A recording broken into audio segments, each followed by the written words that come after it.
Welcome Pisces to your in-depth weekly horoscope for week commencing the 2nd of October for the Sun or the Ascendant.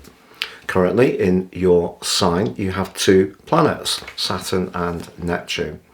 And they're both going to have a role to play this week. In the first half of the week, Neptune goes face to face with Mercury, which has been in your sector of relating since the end of July.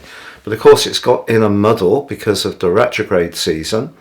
And I feel that this week could feel like a Mercury retrograde for you around relationships, because it's possible that something can seem really out of kilter, someone totally misunderstands where you're coming from, or you yourself are a bit baffled about what to do about one particular involvement.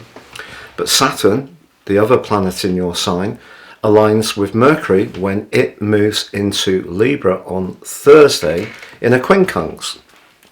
Equally challenging, Saturn in the first house is about limiting our range of activities to conserve our energy, so we just focus the energy we do have on the things that are priorities. But it's very much about what we want as individuals. The first house is I, the ego. The 8th house that Mercury moves into to join up with the Sun and Mars is about where we're most invested. Can be to do with passion for its scorpionic energy, can be to do with long-term finances, investments, shares, pensions, but it can be to do with sex and also in some ways ownership, the 8th house. So you got first house energy and 8th house energy don't integrate very well. And again, this can add another layer of complexity around your relationship sector. So I feel the week is shaping up to ask you the question, what do you really want from your alliances to others, or what do you really want when it comes to your long-term financial planning? Which sounds a bit pragmatic. The 8th house can be about psychological revelations and mysteries, unearthing the deeper truths of situations, again very Scorpionic. So if you're someone who's not so caught up in the material world, Mercury moving into this area can help you to continue to go through an ongoing period of transformation. So if personal development's your thing, you're going to handle this week a lot better. But Mars then inches forwards. It's in a really pleasant link with Venus, as it has been recently, again this week. But Mars in the 8th house linking with Venus in the 6th is good for using a little bit of collaboration and cooperation in order to improve something that both people get something from. A bit of give and take, say. But then both Mars and Venus forge discordant angles to Pluto. Mars is the really tough one, because Mars advances, goes face to face with the North Node, been in your second solar house since the 17th of July, but since then it's been in that really tricky angle with Pluto, the square, which essentially has been saying to you, what are your values about, which is what Pluto's interested in. The North Node's much more interested in the money, and of course that's where Chiron is as well. So if money makes you feel safe and secure and reinforces your sense of self, that's important. But has it meant that you've been in some way eschewing the things that actually give you a spiritual dimension? Only you could say. But Mars comes into the mix and goes in a right angle with Pluto. This is one of the most intense and potentially difficult aspects in astrology, because Mars in the 8th house is very Scorpionic, even though it's in the fair-minded Libra, but Mars here is detrimented, linking with Pluto, the modern ruler of Scorpio, which for you is in a kind of Aquarius energy. So you've got Scorpio energy competing with Aquarius energy, and one will battle to be dominant, basically.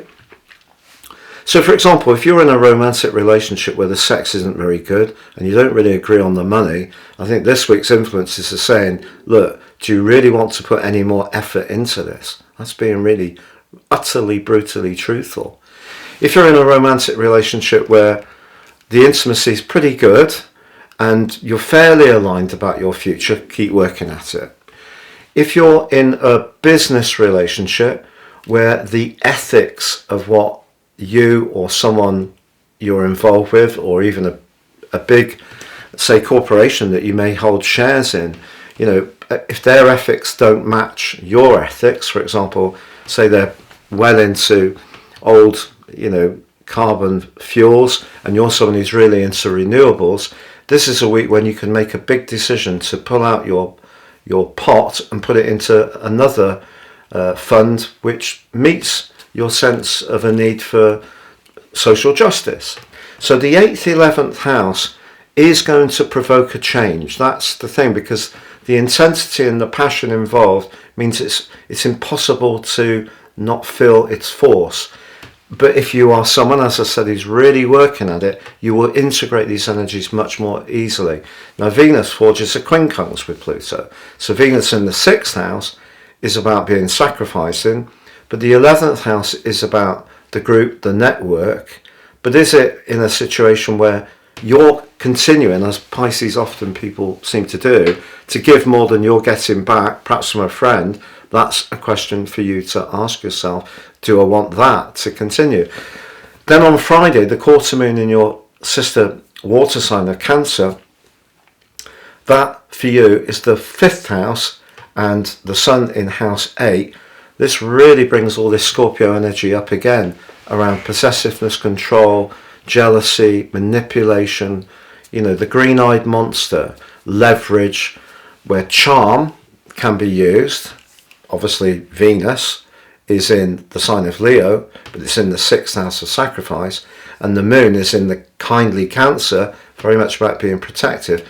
But there's someone alluding to a way of being that is not being manifested in the reality. So 8th house energy that Mercury joins in with this week is very, very complex indeed. It's about where sometimes things shift, a bit like getting the Tower card, if you like, in tarot, which provokes a change that we don't necessarily want, but actually once the change occurs, the outcome can actually work out surprisingly well. So, for example, if someone decides to leave a relationship and one party is devastated, actually in time, Pluto can prove to us, or 8th house energy, that actually it was right that this was rooted out of our existence, even if it was intensely painful and shocking at the time. So I can't really put a veneer on it. This is an incredibly powerful week for everybody. It's not just going to be your sign, but I feel that what you should take out of it is the 8th house energy is where you feel most invested. So, for example, if you want to use your money that you've got available to you in a shrewd way, and you're trying to marshal your resources, and you perhaps lack a little bit of, for example, take digital currencies.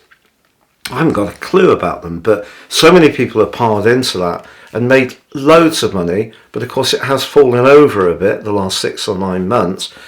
Obviously markets go up and down, but I could have spoken to someone 10 or 15 years ago at the infancy who would have really been all over it and has probably made a good return on it because they had the time to understand all the ins and outs of it. So the 8th house can be a good time to get expert advice on things like pension planning, creating a will,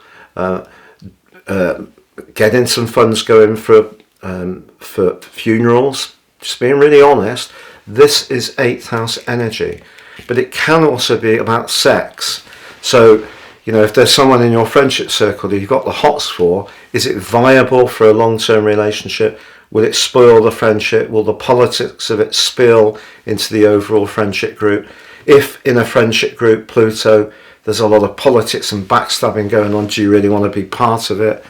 These are the big questions that are being asked this week, and with Mars and Pluto at right angles and Mars opposite the node, somehow or another it will show up in all of our weeks. Thank you so much for joining me. I'd be honoured if you would like, comment or subscribe. Also, if you'd like to take advantage of a unique opportunity, year 2023 is speeding by. Year 2024 is racing towards us. If you order your year 2024 personal horoscope forecast now, based on your unique birth data, I'll prepare for you the rest of year 23 free of charge.